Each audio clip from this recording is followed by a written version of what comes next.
Quel est le lien entre vos finances et le fait que vous soyez dans un processus de création? C'est que vous pouvez beaucoup améliorer vos finances et vos conditions de vie matérielles parce que vous êtes dans un processus créatif. Ça marche comme ça. Lorsque vous travaillez à créer quelque chose que vous trouvez bien, que vous trouvez utile, que vous trouvez intéressant, qui est digne d'être partagé avec le monde, ça vous donne un sentiment de valeur. Ça vous met dans cet état-là. Toujours selon le principe des lignes de direction que j'ai détaillées dans d'autres partages, en vous mettant dans cet état de j'ai de la valeur, je suis fier de moi parce que j'ai fait quelque chose de bien, vous créez une ligne de direction qui va vous faire atterrir dans un futur dans lequel vous avez objectivement des raisons d'avoir le même sentiment.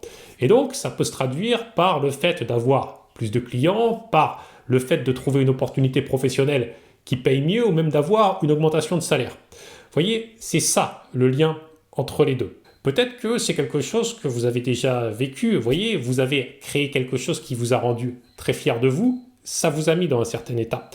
Et quelques temps plus tard ou même quelques temps plus tôt, vous avez reçu une belle somme d'argent, ça peut être un solde de tout compte, ça vous a donné ce même sentiment de fierté, ce même sentiment de valeur. Vous voyez, il y a vraiment un parallèle à faire entre les deux.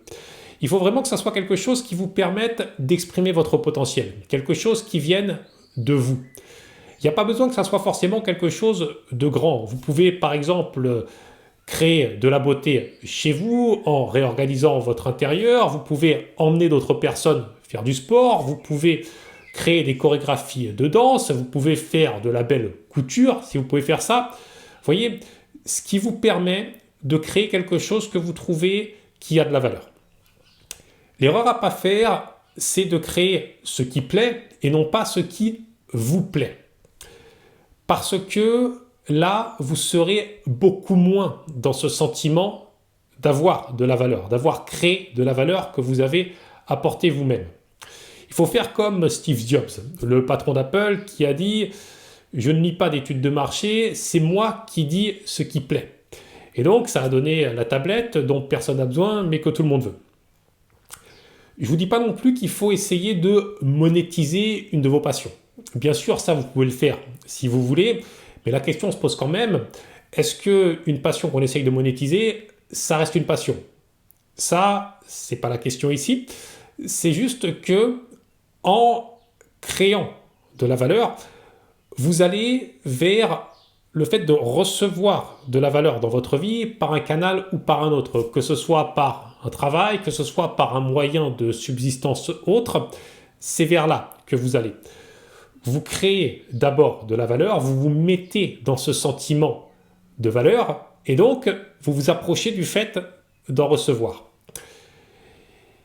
Il n'est pas non plus question de regarder la valeur absolue de ce que vous faites parce qu'on peut se poser la question, est-ce que créer une recette de cuisine a autant de valeur que écrire un papier scientifique qui va mener vers des découvertes futures?